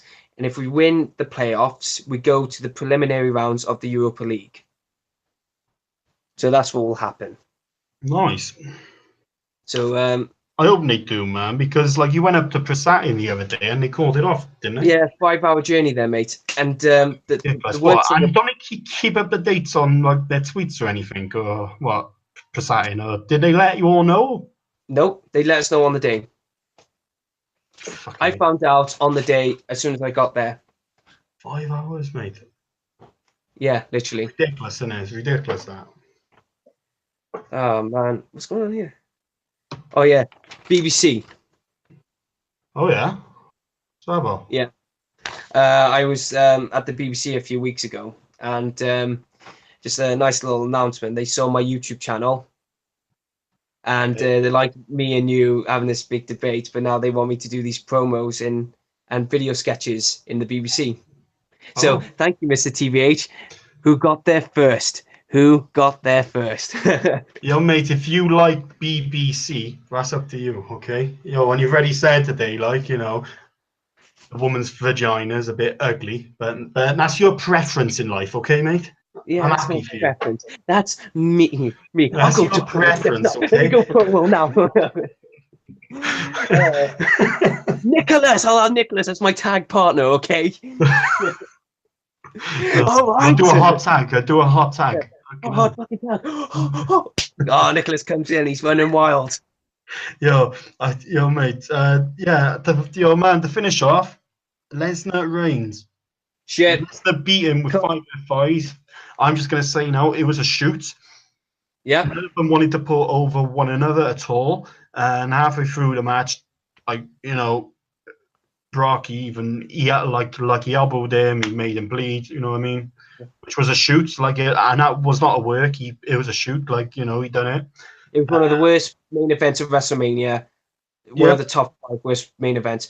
Why did Superman? There were like countless Superman punches and spears. There were countless F5s and suplexes. The only thing the good thing about that match was Roman Reigns bleeding. That was the only good thing, because I thought, oh, okay, and there was no medic to stop the guy from bleeding or anything. They just carried on. I thought, well, that was good. I honestly think, the best part in this match was the chants. You had chants of CM Punk. You had chants of "We want Nicholas," and then it was like, and when you have that going on in your main event of WrestleMania, it's just a bit. Yeah, here's the thing as well. After 7 hours, you're going to give them a main event like that, and then you know for a fact that the fans are going to chant, "This is awful, boring," and then they're going to play with beach balls.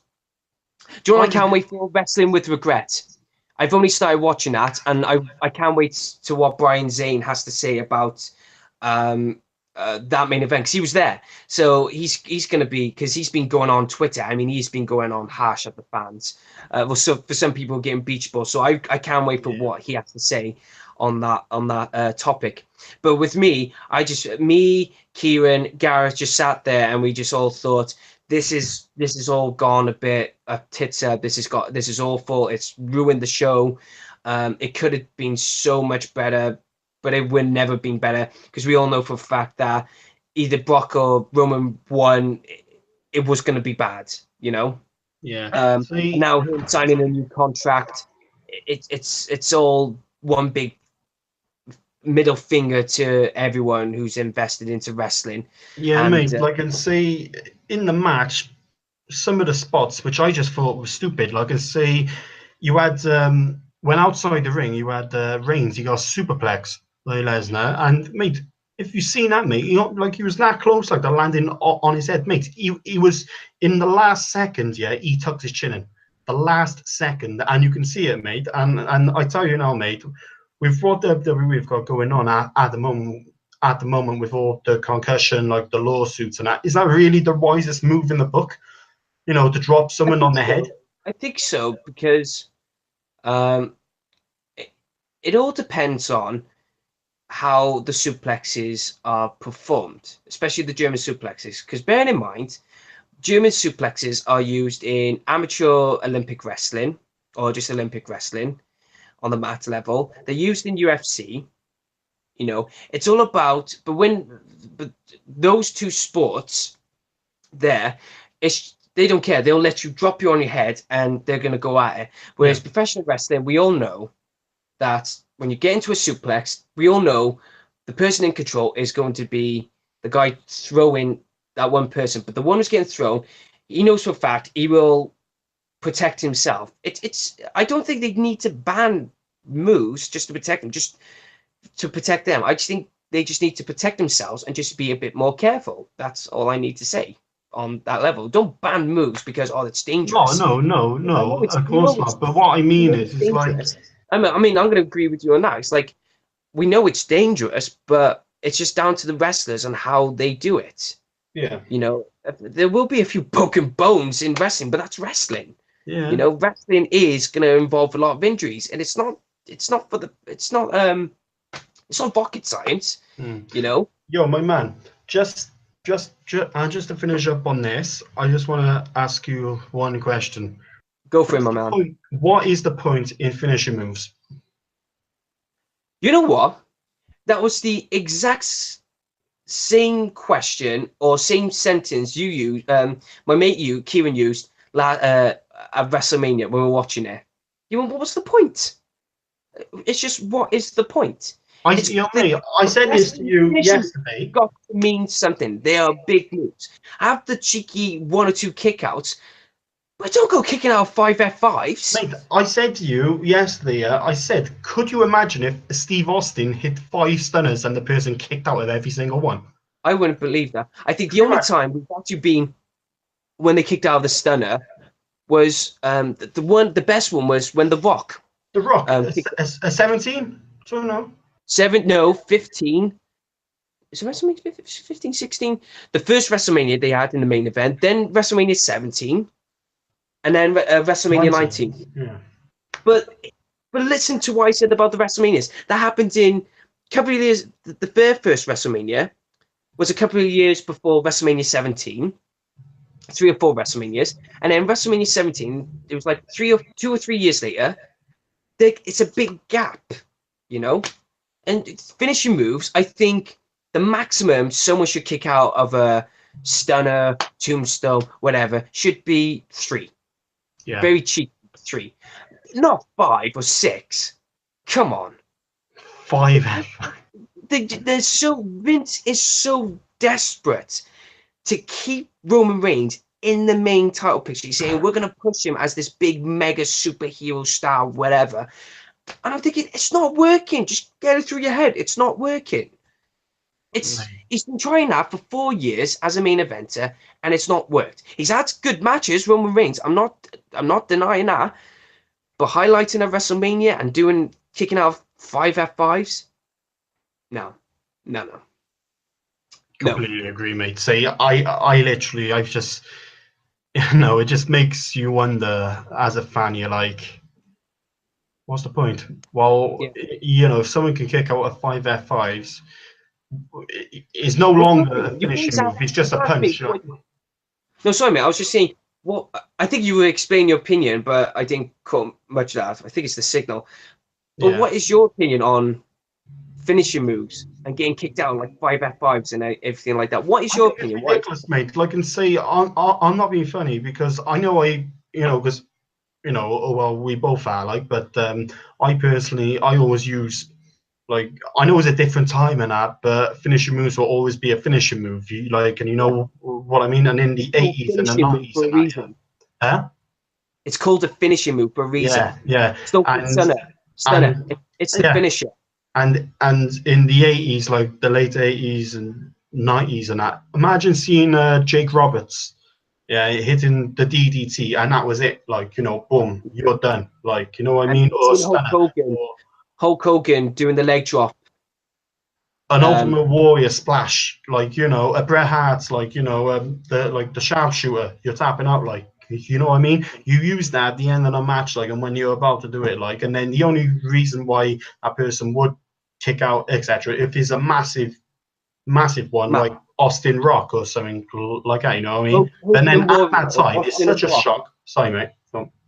No, it's like, that's what I mean. You got matches like Hogan and Warrior back in WrestleMania 5 or 6, right? Then you had Hogan and Shawn Michaels and Bret Hart at WrestleMania 11. Then you had Austin and Rock. Then Orton and John Cena. But like Shawn Michaels and The Undertaker. It's like the big matches and they're big powerhouse main event stars. You obviously going to understand they're going to kick out of 1 or 2 finishing maneuvers, but just don't go over the top by saying he's going to kick out of 10 tombstone pile drivers. Yeah, mate. Oh, but that's the only thing which does me in. Man, and what's your rating then of this match? Lesnar Reigns. 4 out of 10. I'll stretch to a 5. Yeah? How come? I just think I like this. Well, I like the swerve of the ending because I think ultimately, I think when they first were talking about it, everyone's mind was, oh, and Brock's going to leave, so Reigns is definitely gonna go over, and that's what the crowd for the entire match. And then I like the swerve that Lesnar in the end did get the win. Yeah. And that's the only reason, because there was a bit of a swerve at the ending. I like that. The reason why I'm giving it a 4 out of 10 is because I'm being generous of rating it at all is because of the blood going through the table, the outside of the ring. There was a few good ones, but the reason why I'm not rating it as much is because, like I said, it was much of a shoot. It disappointed. The fact that Brock was the champion and the fact that Roman Reigns was the challenger, kicking out of 5 F5s. That's insulting one's intelligence. You got to have a finishing move. Roman Reigns did not expand himself as a future talent. All he kept doing was wanking his hand off and giving a Superman punch and spears. That's it. Now he's another Brock Lesnar. He's just going to keep to 2 signature moves, which I don't like. I'll give it another rating as well. That Brock gave a knee out. I was like, oh shit, he actually used something else apart from a fucking German suplex. For fuck's sake. Yeah, mate. That's it, man. We covered Mania. Yeah. Ultimately, as a whole, the show rating. Yeah, go on. Show rating as a whole. I'll say this now. The beginning of the show, it excited me. So it was thrilling at the beginning. The match of the night was definitely Ronda Rousey, Kurt Angle versus Triple H and Stephanie, hands down. The main events of the WWE title and Universal title, they should have been altered a bit. They should have been worked on a lot better, especially Nakamura and AJ. The Universal title main event was just a waste of time and very disappointing. So in all, I think the entire show, it's not the worst WrestleMania I've seen. I mean, I've seen WrestleMania 32, for God's sake. Especially WrestleMania 9 is still up there, but I've given WrestleMania 34 a 6.5 out of 10. Yeah, well, considering the start of the show, which was really good, I personally, in today's wrestling, I give the show in all, I'd have to agree, mate, about a 6.5. I'd have to, and say I can't give it a 7. I can't give it any less than a 6, you know what I mean? So 6.5, I think, is just about right. And last week, if you were to ask me what I think would steal the show, I can't believe I'm saying it. I can't believe the Ronda Rousey thing. It's my number 1 match. My number 2 match would have been Charlotte and Asuka. Yeah. How do you say it? Asuka? Oscar? I say Oscar, but not Oscar. Asuka. Asuka. Like you saying ask her. Asuka. Yeah. So I'd say the Rousey match, Oscar, the Charlotte match, and my number 3 match, and that's the thing. I'd have to put the IC in it, which they were all at the beginning. My top 3 matches, same top 2. Number 3 being the Daniel Bryan return match. Then I would have had the Intercontinental title match. And then as my 5th one, I don't know. I'm looking at my notes now. So probably the drop, the drop from Cena. No, I don't know. I would say that would be my 6th, but I think I'm tied with Braun and Nicholas match, or just Taker and Cena, because it was just entertaining. Yeah, So you know, Ned here in here, Ned. there were That's the only Undertaker 4 and good Cena. matches on the card, I thought. Mm. 4 good You're my matches on the man. card. You're my man. So, what's going on in your world? And how did the Green Acres and thing and all that go, right? It's Theatre of the Night went well. Yeah, We had sold half of the seats, there we go. so we did very well on that. So you sold the seat. Sold the seat, yeah. Joking, I'm joking. Go on, mate. Yeah. Sold a few seats. At least we put, in the words of WCW, we put butts on seats. You know what I mean? Green Acres Theatres is currently now going to bring out The Waiting Room, my very first feature-length play. That'll be out in June 14th and 15th at the Atrium Theatre at the Atrium, University of South Wales University. I got a showcase coming up with my course mates. It's for a module where my Barrytown play is getting an early stint. It's called United by Passion, and it's going to be 20 minutes of just a few scenes in the play that I'm going to show to the public. Nice, man. Nice. Yeah. And you're I'm still a wrestling fan, for fuck's sake, you know. So, well, after that, mate, I'm not sure. After last night, fucking hell. Yeah. But no, last night gave me hope. Last night gave me hope because the beginning gave me hope. Hope Mania Raw is always going to give a lot of people the benefit of the doubt to go, ooh, you know. That's why when I saw Bobby Lashley come out, I'm saying this right now. Within a year, I wouldn't be surprised if they have Bobby Lashley versus Brock Lesnar, because Bobby Lashley is a better version as an MMA fighter, as a professional wrestler than Brock Lesnar. Yeah, I just don't think Lesnar will want to put him over, and I don't, you know. Oh no, Bobby Lashley. Here's the thing, though. Bobby Lashley is a better mixed martial arts fighter than Brock Lesnar, and then they'll be like Paul Heyman trying to say he's the beast, and then they'll come out Bobby Lashley and go, well, I did mixed martial arts, I didn't fight him, so he's a fucking pussy. So he's just going to call him out. He says, oh, why didn't you fight me? And then I bet you Bobby Lashley's going to be like, I'm going to do a shoot on him. I'm going to put loads of moves on him, and I'm going to fucking take him to town. And then I bet you, I want Bobby Lashley to say, if the rivalry does come up, right, this is just an if, right? But if Bobby Lashley and Brock Lesnar do have a fight, I want Bobby Lashley to call him out and say, you know, you've only got 2 moves. I got a lot of moves. And you think you're the champion. You're not worthy of fighting me because I'm a better fighter than you any day of the week. Do you actually think Lashley's a better martial artist than Lesnar? Yeah. Do you? I don't know, mate. I can't rate him. I can't if I rate had money on it, I'd always put money on Lesnar to do Lashley. Oh yeah, but I saw a few videos of Bobby Lashley in the octagon, not in UFC, but in different, you know, like mixed martial arts, and he's fucking hardcore. He just goes in and just drops the guy down, beats the living shit out of him, and he's had more MMA fights than Brock has. Yeah, I just think for Lesnar, for what he did, he's lost 2 matches. He's won, I think, over 20 matches. He's done 25 fights, and I think he's done 20 odd wins and 2 losses.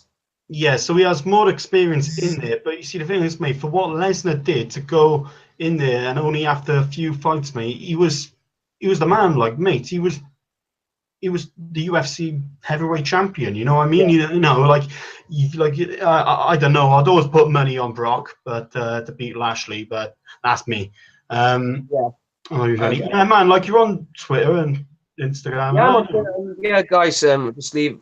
We'll put it in both our comments, description sections below. But follow me at Deansy Boy. There's an underscore between Deansy and Boy. Follow me. You know, subscribe to me on YouTube. You know, the Deansy Boy Show. My good friend TVH will always be he's always more than welcome to come on the Deansy Boy Show. You know, and I got a lot of challenges, videos, and you know, sketches coming on. So there's a lot of potential there. So hopefully, with like I said, the BBC thing going on, hopefully the Deansy Boy Show could go somewhere.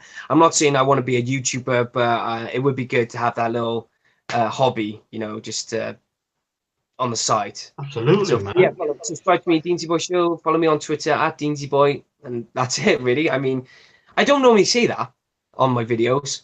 Yeah, man, just do it. Just get it up there, innit? Well, no, here's the thing, because no, I mean Twitter. I say, "Oh, follow me on Twitter," or anything like that. If you want to follow, but I never have said to a lot of people, subscribe to me. I always said, Oh, I don't thanks for think watching I've my ever video. said that. To be honest, man, like the subscribers and that, don't get me wrong. To some people, it means quite a bit. Hey, I never really cared, like, you know what I mean? I just enjoy doing the camera stuff, like, you know what I mean? I go on the video, I say blah blah blah blah blah, do the sketch, and then at the end I go, thanks for watching. I'm Reece Deans. Goodbye. Yeah, I'm just, me personally, mate, I know, like, there's a lot of people and they're so concerned with like, you know, with having views and whatever. Mate, I don't care, mate. Like, and say if you want to watch it. And like, you know what I mean?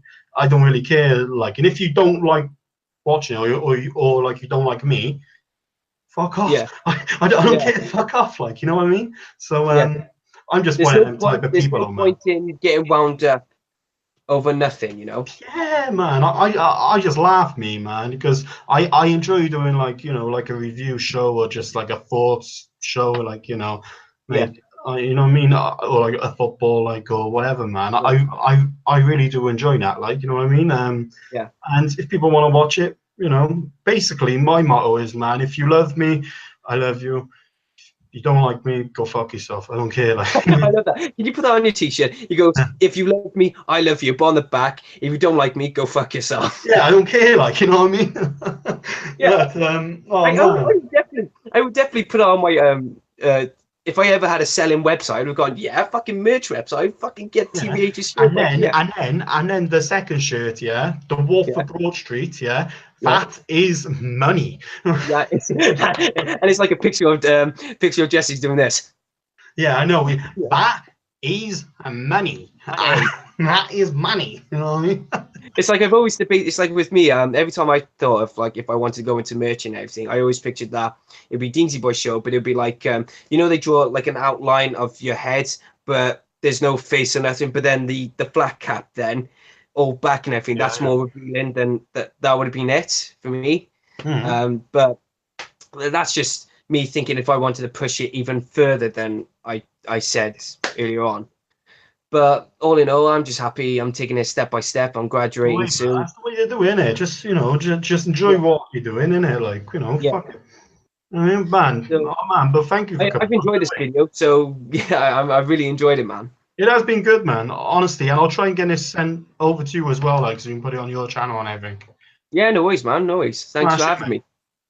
No worries, man. I'll see you soon. Cheers, mate. Thank you, mate. Bye, mate.